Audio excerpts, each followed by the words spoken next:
marriage can be murder.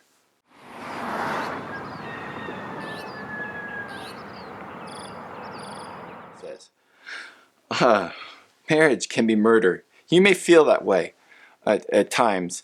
And not marriage isn't perfect, but you have moments, and you get through those moments with a lot of determination. I often say my marriage has survived because my wife has a short memory, and she came from the product of divorce, and said early on before we got married that she never wanted to even talk about divorce. So we've made it all these years for those couple of reasons, and because we put God first in our lives. We wouldn't be here still together if not for God. There's been many moments we wouldn't have made it through. With that, I have a verse today that I want to read to you, because this is a good verse that actually one of the few encouraging verses. I don't think the whole thing's not encouraging, but the verses that comes out of Ecclesiastes. And I often say, I just said in my last video about Ecclesiastes is often the downer kind of book of, about what is all life about, is not worth anything, we're just here and gone tomorrow, what we all living here for, what's the meaning of life? It's just, you're here, you're dead, oh, we're all going to the grave. And it's that kind of thing through much of the book, and it's kind of like, really, that's kind of depressing.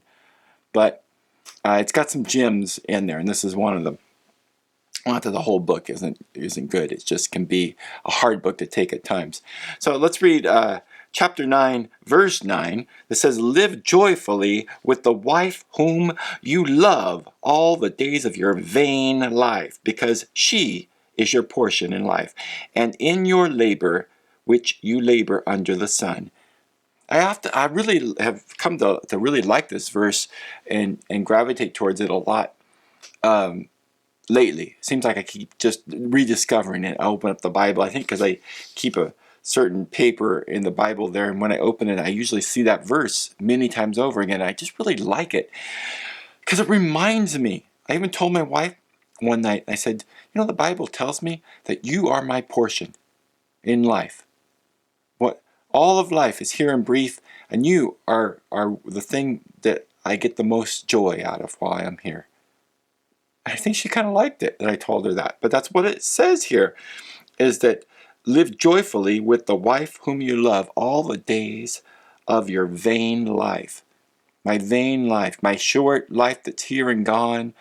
And that you worry about what you look like, or this thing or that thing, or if your hair gets a little thin or whatever. And it's so vain because it's so short. It's here and it's gone. And the fact that you even worry about those things is kind of funny. But because she is your portion in life. She is my portion. I love that. The way that says that. That just reminds me to get the most joy out of my relationship with my wife. The most joy. And I think some people forget that. You get busy with work and busy with projects and other things, and you don't take time for the ones you love. Your family, your friends, and your spouse. Or you don't treat them very nicely often. I found myself sometimes speaking to my wife and thinking, I wouldn't speak to a stranger that way. And I have to catch myself like, that's not right. Why is it then? Just because my patience runs a little thin, or because I asked you to explain this to me again or something, and I didn't understand it the first time, now you're telling me the same way again and I still don't understand it, or what happened? Anyway, regardless, I need to speak love. I need to build her up always.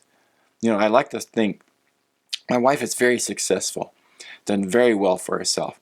She was started out as even when we first got married, she was still in school. She got through with school, went on to be a preschool teacher, then an elementary school teacher. And then she went on to be a vice principal. And now she's a principal at a school. She went all the way through those steps. And it was enough, even if she was just a teacher. She was an awesome teacher, a great teacher. But I like to think that I encouraged her all through these years and said, whatever it is that you want to be, however far you want to go, And she says that's as far as she wants to go, principal. I said, well, wherever you want to go, whatever you want to do, whatever you see yourself as, I know you can do it. And so she thought about it for a while and decided. For many years, when she first became a teacher, she was thinking, do I want to continue to be a teacher? Do I want to be an RSP teacher or move into administration, or what do I want to do? She considered that for a lot of years, and in all that, I said, I know whatever you decide, you can do it, and you'll be the best at it. And she is the best at it. She'll often think, oh, I'm not, or, this didn't go right, or somebody said something, and she's kind of thin-skinned that way, that if somebody does something or says something, she takes it real personal. But I know that she does a great job, and she loves those kids. So in that, I just want to say that be encouraging to your spouse, especially if you are married, husband or wife. Be encouraging to them, because their success might be determined upon how encouraging you are to them. How much do you lift them up and build them up and not tear them down? Also, enjoy them. If you are married, that spouse is your joy in life. They are your portion in life to enjoy and spend time with. As this life is very short. Here today and gone tomorrow. The Bible refers to it as a vapor. I like to say it's a fart in the wind. I know that maybe I should stop saying that. But it is, because it's just here and gone. And nobody knows that it was ever there in the first place. Our lives. And the only way you know is by whom you touch while you're here. And did you touch your spouse and build them up, or other people around you? It's all about relationship in this lifetime. And often we forget that because we're involved with a project, or we need to get this done or that done, or we have this job or this work or something else. And we don't take time to spend with each other in relationship. And that is so important. I'm going to back up. In chapter 9, verse 7 through 10, it says, come now, eat your bread with joy and drink your wine with a merry heart, for God is pleased with your works. Let your garments be always white, and let your head lack no ointment. Live joyfully with your wife, whom you love all the days of your vain life, because she is your portion in life, and in your labor, which you labor under the sun. Whatsoever your hand is able to do, do it with your might, for there is no work, nor device, nor knowledge, nor wisdom in Sheol, whither you are going. So we all will soon go to the grave. And when we go there, then there will be no more work to do. There will be no device, nor knowledge, or wisdom, because we'll be gone out of this world into the next. So what do we have while we're here? So live for God. Live the way He would have you to live, a righteous life, but enjoy your time here. Enjoy your time. It says, come now, eat your bread with joy and drink your wine with a merry heart. So when you sit down for a meal, order that dish that looks really good to you and enjoy every bite of it. Don't overeat or be overindulgent, but don't not order the thing that you want because maybe it costs a few dollars more. If you really want it, get it and enjoy it. And the same thing with it says with your, so to eat and drink and be merry. For God is pleased with your works. As long as you are about God's business and He is pleased with your works, pleased with your growth, with who you are becoming, and with the things that you do with your time here, then enjoy the time, your downtime, enjoy your life. It said, let your garments be always white, and let your head lack no ointment or no oil. So that's just a way of saying to enjoy life, another way of saying that. And then this verse right here, live joyfully with your wife whom you love all the days of your vain life. Do you love her? For the husbands out there and the wives out there, do you love your husband?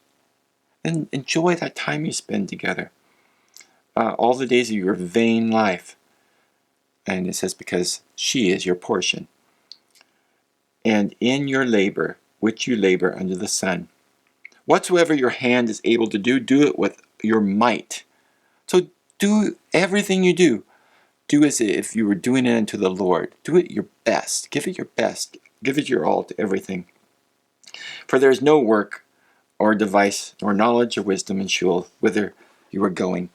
I just want to say that recently my wife got a new car. We've been needing a car coming up. We have a leased vehicle that's getting ready to go back. And so we had to get another vehicle. And so she began to look at what she should get, and she was looking over whether she should get this car or that car and looking for something with good gas mileage and these other things. And in the process of this, she started to look at, well, maybe she would like to get this convertible car that she's been talking about, a convertible for years. So it was actually a 2008 Mazda Miata, but it only had a little over 20,000 miles on it. So although it's about 12, 13 years old, something like that, the mileage is really good. So it's a little bit older vehicle, so we actually got it for a little bit, not quite as much money as if we got a newer vehicle, and still has low mileage, but it looks brand new, inside and out. One scratch on one side of the car, and that's it. Everything else, super clean, taken very well care of, was in the garage, only driven periodically, kind of a grocery getter kind of car. But I saw, at first my wife looked at it and then kind of backed away and thought we were going to get it, and then she thought, no, I need to do the practical thing, the thing. And I encouraged her to, if you really want that car, you can have that car. And it's brought her so much joy to have that in her life at this time. So what are you going to wait for? You've always wanted a convertible like that. You got to wait 20 years so you're too old to enjoy it? If you really want it, get it and enjoy it now. And in a few years, if you don't want it anymore, you can sell it and get something else. So even in that, being able to encourage her to find joy in just driving that car. Find joy in when we just go out for dinner sometime or get a bite. We find joy just in sharing our day. At the end of the day, we sit in our chairs and share back and forth. Sometimes we watch a bit of television, a bit of the telly, or a movie or something. And regardless whether we're watching something or not, we spend some time together and share. That means more to me than just about anything else we do. It's that time that we get to share together and speak and share our lives. It's a partnership in life. So enjoy your family, enjoy your friends, enjoy your spouse, because we soon all go to the grave. Life is short, so make the most of it. Make sure you like, share, and subscribe. Ring the bell to be notified of new videos, and leave comments below. We love to hear from you. And now, time for the thought of the day. And it is, oh, this is a good one, especially for the topic we just went over. Keep your words soft and sweet. You never know when those words you'll have to eat. Stay blessed. Bye-bye till next time.